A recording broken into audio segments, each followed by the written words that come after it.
Welcome to the Dreamboat. Remember, you can join the DRI for just £30 a year. You get access to more content, including videos and discounts for our events. It's a great way of finding out more about our work, joining our dream community, and supporting this podcast. Details in the show notes and at driccpe.org.uk/membership.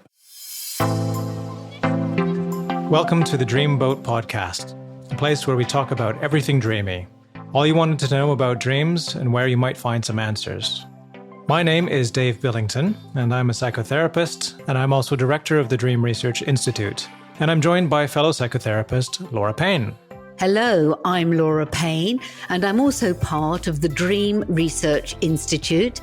And we're called the Dreamboat because we are recording our podcast overlooking the beautiful canal barges here at Little Venice in London. We'll be looking at dreams, talking to guest experts, and answering your questions. Now, let's get on with the episode.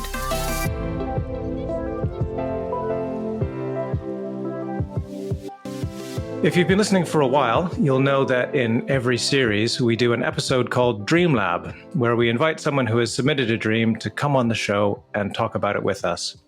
We always enjoy it, and we hope the dreamer gets something out of it too. Yes, it's fun to take a guest dream and run it through the various lenses that we use in dream groups and also in therapy. And we've been delighted that so many of you have got in touch to say that you enjoy these dream explorations as well. Yeah, we hope that these Dream Lab episodes help you learn more about ways of understanding your own dreams and looking at symbols and processes in the unconscious from different perspectives. Yes, for instance, for regular listeners know that we like to play with the Jungian approach. There's Freudian, there's alchemical. Here we like to play with something that we call the elemental approach. And some of that has come out of the use of alchemy. And of course, here at the DRI, we both pioneer and practice something called the waking dream technique, which we have shown you how we work with it. And but today what we're going to do, as always, we'll show you how we like to work and hopefully give you a few pointers of how to analyze and interpret your own dreams. So let's welcome our dreamer today. Maria is a psychotherapy trainee, an astrologer and tarot reader, and a dream worker in her own right. Maria, welcome aboard the Dreamboat. Thank you. It's nice to be here. If you would like to start by just telling us the dream, I think you're going to read it out for us. Is that right? Yeah, I'll read it out. It's quite a long dream. Okay, so here's the dream.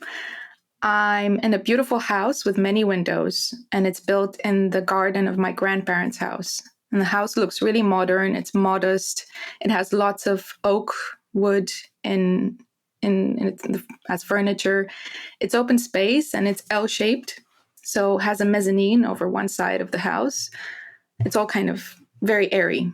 I feel like I've been here in previous dreams. I arrive here late after a long journey, and as I get in, I realize that one of the two sets of double doors isn't locking properly. I ask my parents to investigate, but they don't seem too fussed about it. I feel paranoid that someone might break in and rape me while I'm asleep.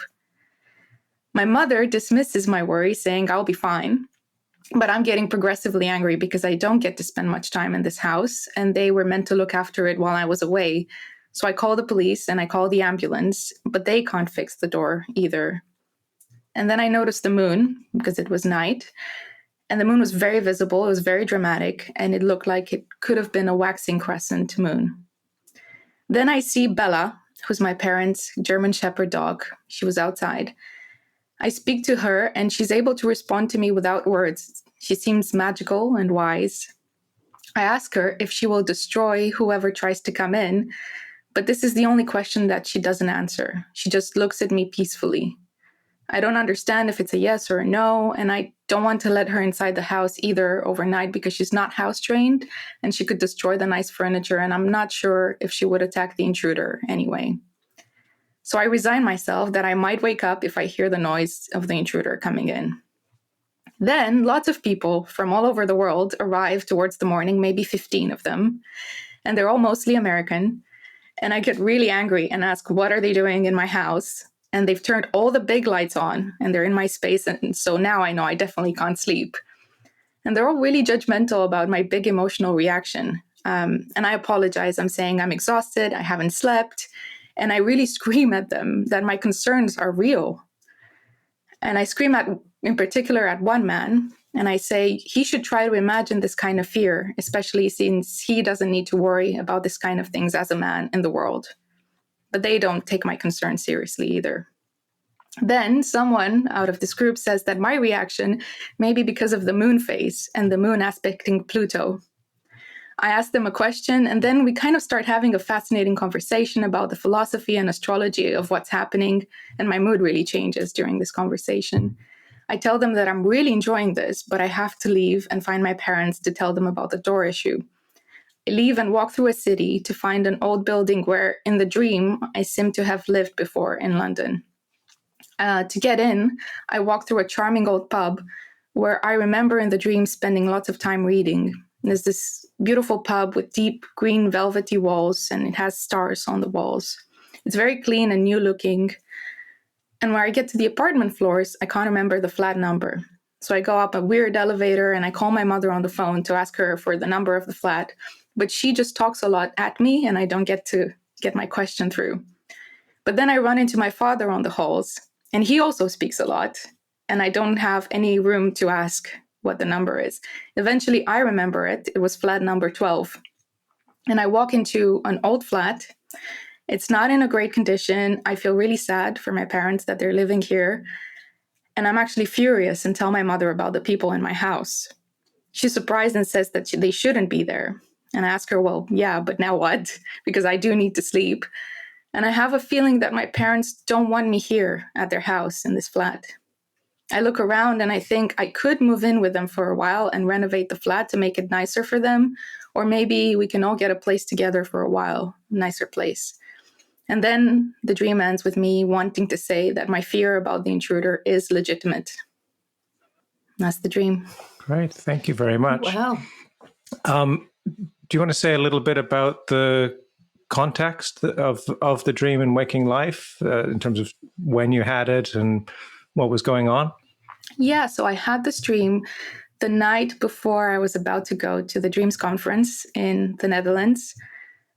And I was a little bit anxious about the journey because I had to go on many trains. I knew I was going to arrive very late at night. I think that's mostly it around the context of that dream. I was just, nervous, excited about the journey. Okay. And I'm just on that, I'm noticing that part of what happens in the dream, apart from the sense of danger and protecting yourself in different ways, there's also this conversation that's really intriguing about, getting into talking about, was it the astrological meaning and the moon phase and all that kind of thing. And but then you have to drag yourself away from that. And I was wondering if that was part of the anticipation of the conference, was talking about those sorts of things. And I actually think there was a moon-Pluto aspect that day, the day I had the dream, that I was vaguely aware of in the background. What do you associate with that? I understand you are an astrologer, Maria. So what does a Pluto aspect on the moon mean for you? So I'm a new astrologer. I'm still training. But for me, a moon-Pluto aspect would make me think of buried shadow feelings coming up to the surface, things I might not feel very comfortable with. And it makes me think as well of Pluto, who's Hades. It makes me think of Hades and Persephone, and I'm aware that my dream has a theme of rape at the beginning, of an intruder who would come in and rape me. Yeah, take you away, yeah. Stop me if I'm wrong, but I think you mentioned sort of before we recorded that your parents' house actually was burgled when you were a child? Yeah, this was when I was thinking about the dream a bit more. I think I was 12 when our house was burglared on Christmas Day. We were away visiting grandparents, which is where the house in the dream is built. And when we got home, the door wouldn't lock because we had a special lock that was you could only access through inside. And my dad was a little bit drunk, And they were a bit clueless about what was going on, whereas I clocked it immediately. And for me, the confirmation was when there was also a light above the door that you could only turn on from inside. And I saw that light go on. And that's when I was like, I'm sure there's someone in the house. We need to call the police. We need to sort it out. But my parents didn't listen to me, kind of similar to what's happening in the dream. And they wasted a lot of time fiddling with the door, whereas I was kind of outside despairing, wanting to go outside to catch these burglars, but I'm a child, so I can't do that. And in the end, they escaped through the window with loads of our belongings, and that was it. And on Christmas Day as well, I mean, that adds to the trauma, really. You know, your presents are in there and things like that that are really important when you're a child, as well as just the violation of personal space. It sort of comes laden with an extra level of this is a fun time of year, and there's a sort of there's a malevolent party inside. Destroying the happiness feels quite something. My only instant pickup is because I'm always intrigued when we have very definite numbers in a dream. The psyche latches onto a number for a reason, and if you can work with the number, it's, you know, we can go with what you associate. But here you tell us now that when there was an intrusion in a house, you were 12, and I noticed that 12 was the number on the door in the dream, which is quite interesting. The psyche's giving you a clue there, isn't it, in some way? Yeah, and I was really sad because they stole valuables, but for me, they stole my computer, which was a new computer that we got at the time, and it was specifically upgraded for gaming. And I also had a new game that I had just gotten, which was, I think, Die Hard. So that was gone, which was really sad for me. Yeah, that's and it's really hard for a kid, and at Christmas time as well. That's really awful.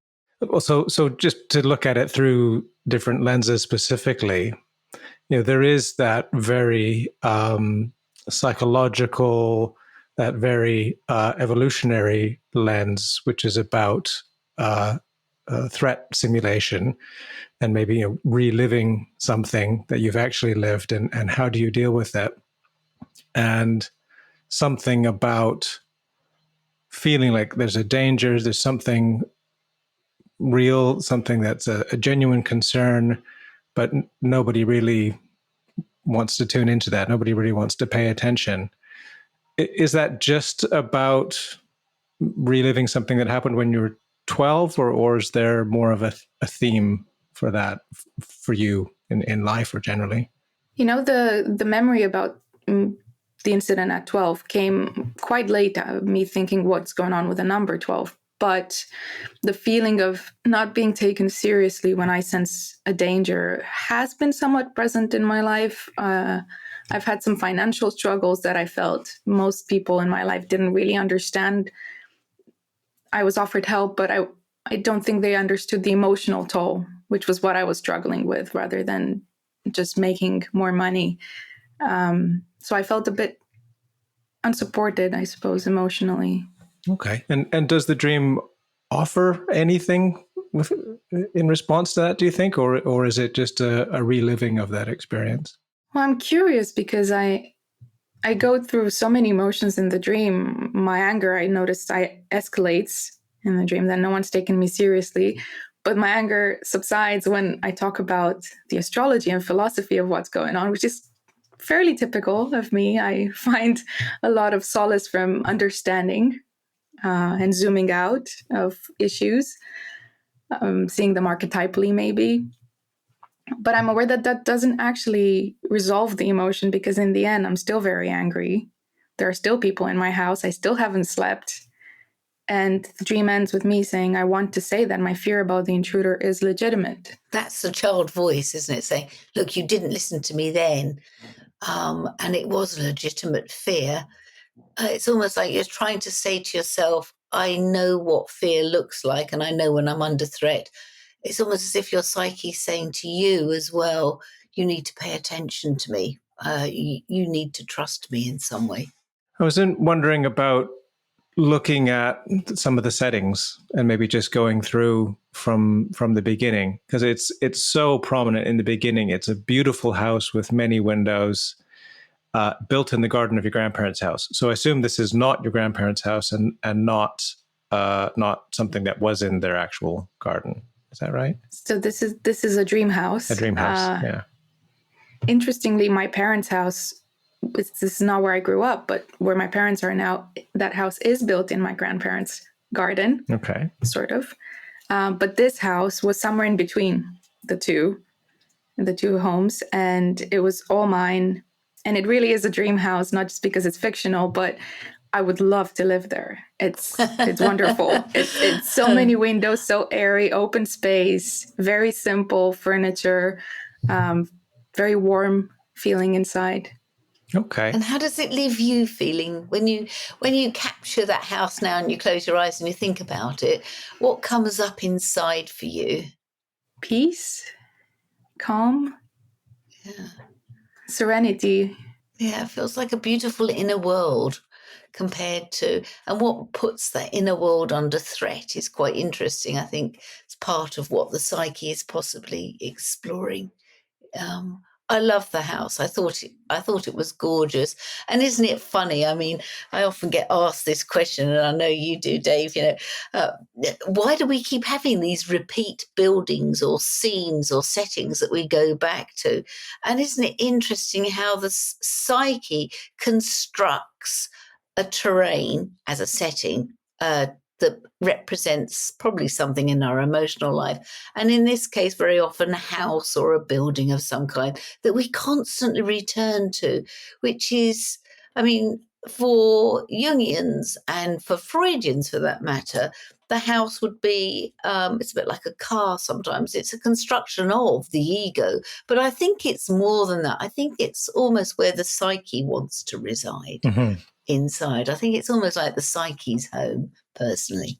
I would feel very at home there. The way it was shaped, the separation of spaces. I knew there were my books in there. It felt like an ideal space to be in, study and relax in. Yeah. Yeah. So this is a place that you're maybe it's you're newly residing in it for yourself, or you're still constructing it for yourself. This is a place that's very comfortable to be, and yet there's something that's not fully secure in it. And maybe coming back to numbers again a little bit, but it's also around this environment. There's 2 sets of double doors, so 2 twos. Mm-hmm. Does that mean anything to you before I jump in? Maybe you jump in. Well, it's something that comes from how Jung looked at numbers, and I use it a lot as a framework for myself, which is that the number 2 represents the unconscious, something emerging from the unconscious. And I always think of it as there's maybe the known part and then the unknown part. But there's this twin aspect coming out. That being said, I don't know quite what to make of 2 sets of double doors and one isn't working. Dora, did you have any thoughts on the 2 twos? Well, it was a good pickup. I hadn't sort of noticed that. I was intrigued by the number 15, but let's come back to the 15 Americans. What I was left contemplating was when you work with someone with PTSD, what you have to do first of all is help them find a safe place or a safe space, and they have to go back to doing that. And the psyche offers you this fabulous safe space that you can return to whenever you then have to face or analyze the trauma itself. And that almost happens in this dream. Here's the 12-year-old trauma, and you have this wonderful safe space. It's almost as if the psyche is trying to say to you, you need to trust this space in some way. The parents might not trust it. You can. It's almost like it's saying you can trust this emotional space. And I like the fact that even though in the dream your parents dismiss you, you emotionally feel quite content to say, I'm getting progressively angry. And I think, yeah, go for it. You're in your safe space. If you want to get progressively angry there, what a great place to do it, to explore this in. That's a familiar feeling, to be honest, with my parents. It's reminiscent of the childhood event where I feel like I was a very mature child in some ways, being able to understand very quickly what's happening and process it, and seeing them not cope with it very well. And even now I'm aware that I still have the same frustrations where I'm trying to get ideas across, or we all try to change our parents, I guess, and we try to help them take care of themselves a bit better. And I get the same frustration of, you're not getting it. You're not understanding why this is important. Yeah. Well, it was this one line that I really like, and I think might be a message to a certain extent within this.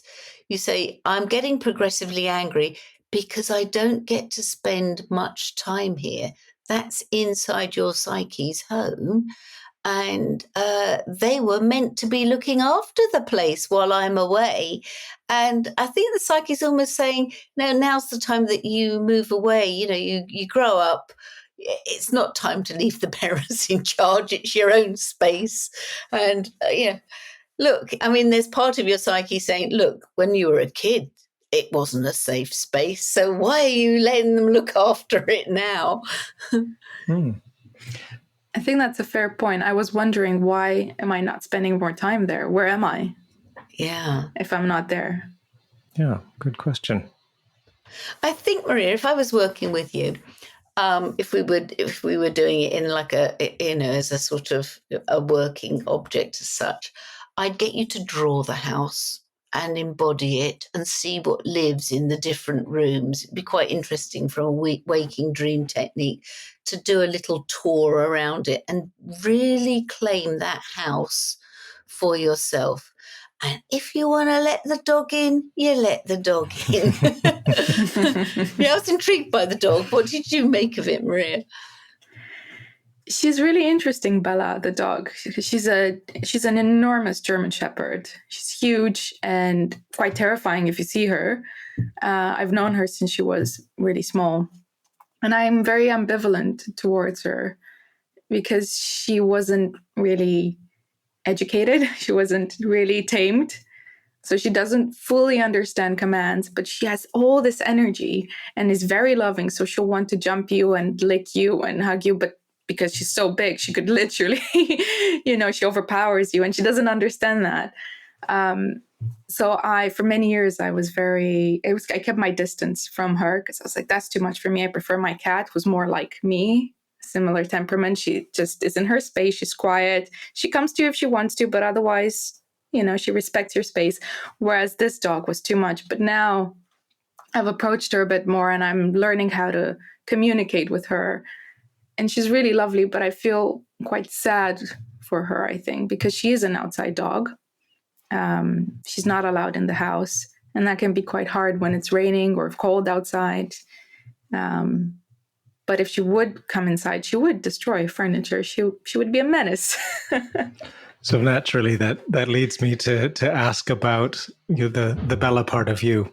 Oh, I'm glad you did that, Dave. Is there a part of you that is both protective and energetic and a little bit wild, and if it was inside, might be a little destructive?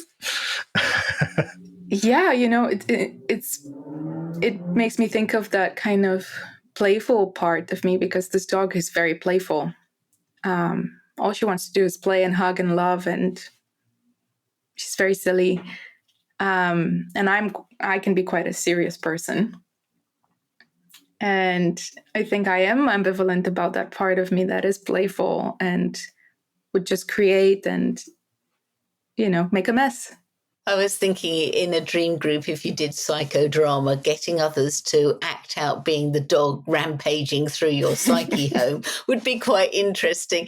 And I was thinking, I wonder what part, instinctively, I wonder if you think there's part of it that does need shaking up for you to claim it properly as your own, the Bella bit, as Dave said, perhaps needs to come in some way. And, it's all very nice and beautiful, but for it to be real, perhaps it needs the dog to come in and wee all over the place or whatever, just to shake it up a bit.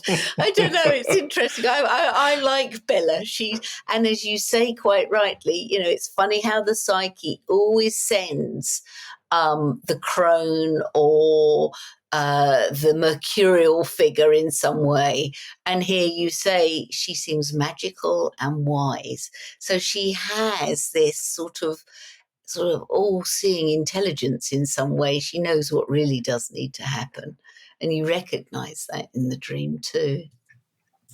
Yeah, because I recall having a conversation with her, asking her questions, I think, about the universe or something like that. And she was responding to me telepathically somehow. But then when I asked, will you destroy the intruder? Because she is a guard dog. She just looked at me very peacefully. And I was getting quite like, tell me yes or no. You know the answers to the universe, but you won't tell me this very simple, the simple answer. What do you take away from that now you've heard yourself say that just now? Well, it makes me think of what I'm doing later in the dream as well, where I'm charged with emotion. But again, I feel quite peaceful when I think about the universe and the greater meaning of things. And I'm actually not sure whether that serves me. I know it does, but sometimes maybe I should feel my own emotions and take them seriously. And I think I struggle with that a little bit. Mm. Yeah, that takes me to an idea about what's inside the house and what's outside the house. So inside the house, particularly at first, when it's really your lovely environment, as you said, it's got your books in it, everything's arranged the way you like, it's got the light and the design, everything that you prefer and like. And then just outside the house, there's the dog, who is a little bit wild, full of love, but uncontained, dangerous. Dogs often represent something that's an instinctual part of us that's semi-tamed, but not fully wild, not fully acceptable in human company either. And then further beyond that, there's the unseen, which is, and I hope I'm not overstating it, it seems like it's a specifically masculine threat. The sense of somebody could come in and rape me was the initial thought. And you talk to this man who was saying, you don't know what it's like as a man. You don't know what it's like to have these concerns and these fears. So it's legitimate, but it seems like specifically that's what's beyond, and that's what is not allowed in this space. And I'm just wondering what you make of that and when you hear it back.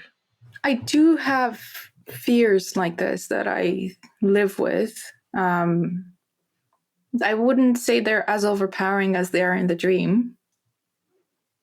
But yeah, the feeling in the dream was it was almost pitch black, very dark outside the house, except for this sliver of a moon that was very dramatic. I remember seeing it and being like, whoa.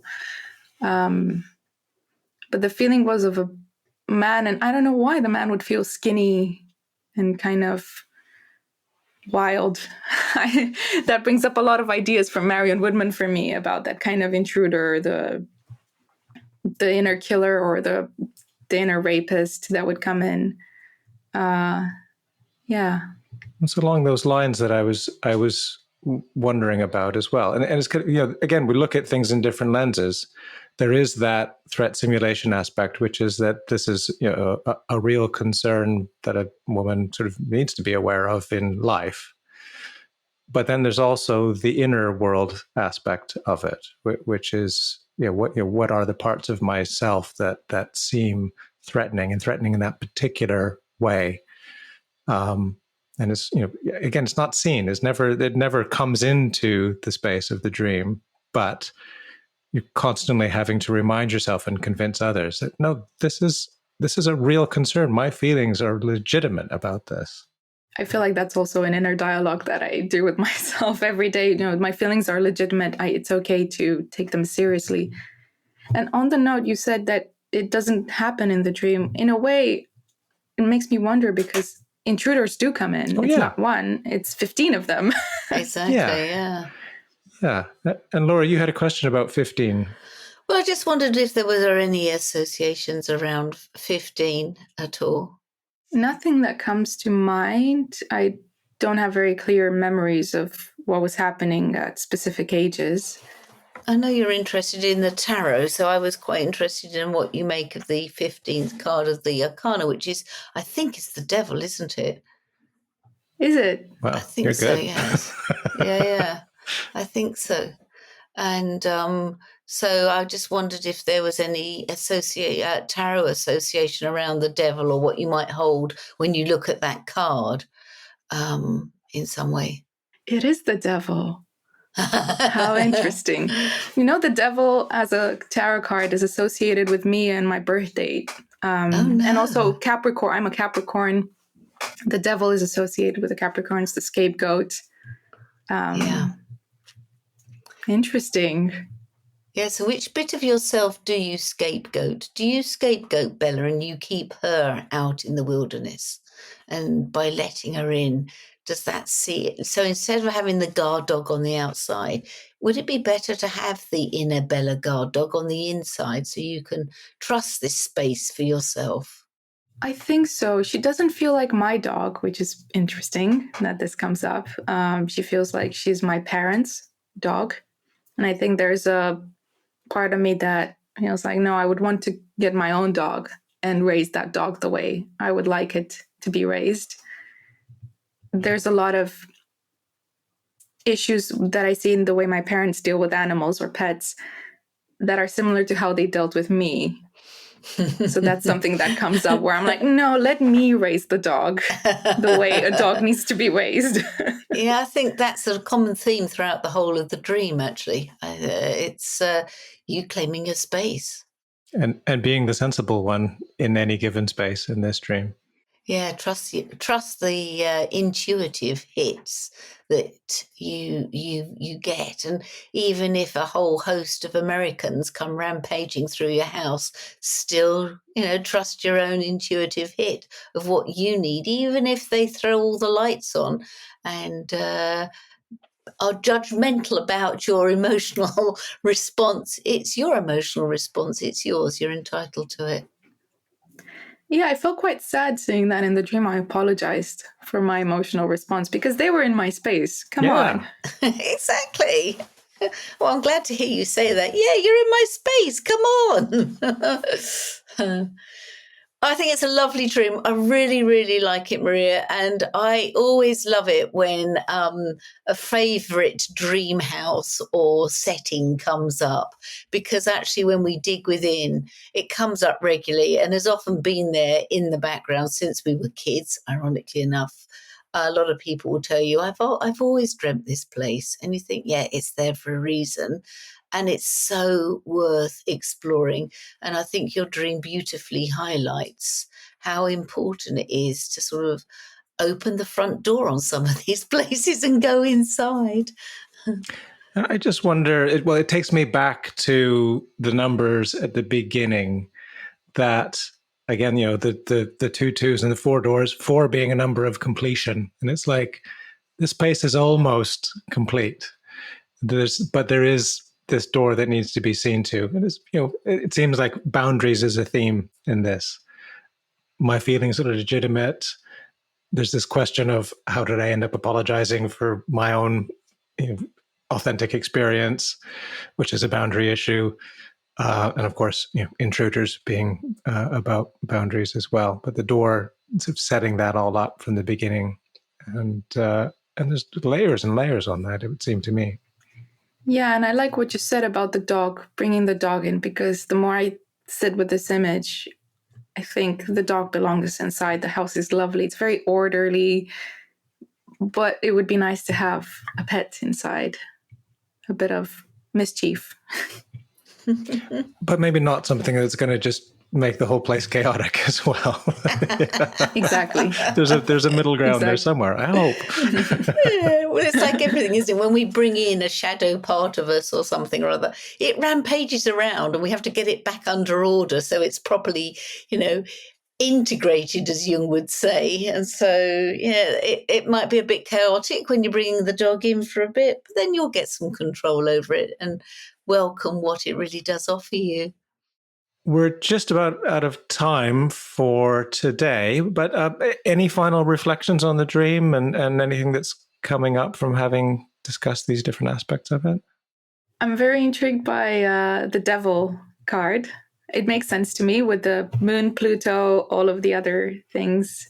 So I think what I'm taking away from this is just looking a bit more of what shadow emotions are coming up for me now and taking them seriously. Not maybe for me, I think it's the balance between feeling them, which sometimes feels a bit difficult, and also allowing myself to intellectualize or consider them from an archetypal perspective, see the bigger picture.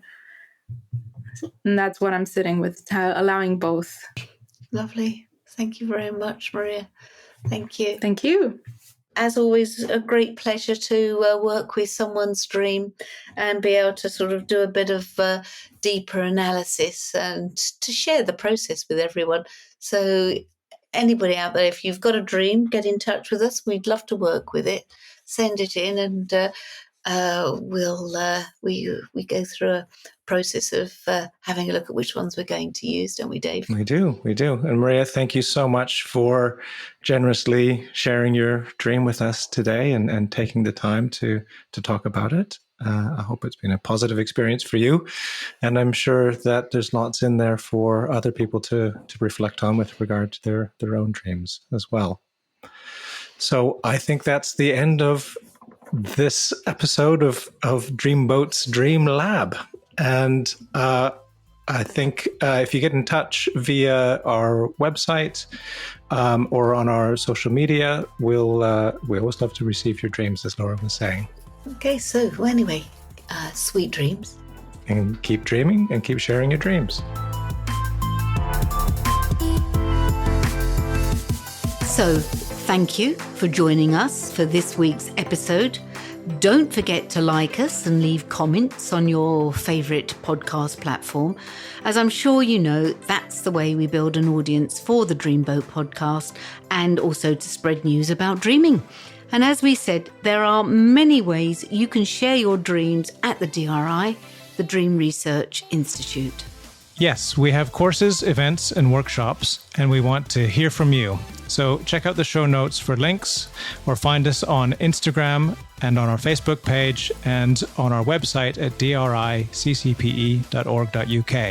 And if you want to explore your dreams further, or you would like to support us, you can join the DRI as a member for just £30 a year. As a member, you will get discounts for all of our events and short courses. You'll get our newsletter with latest dream research news, and we'll also be adding other special member benefits during the year. Of course, members' dreams will always be given preference for reading on the podcast Dream of the Week slot. So go to the link on the show notes and become a DRI member today. Keep dreaming and keep sharing your dreams.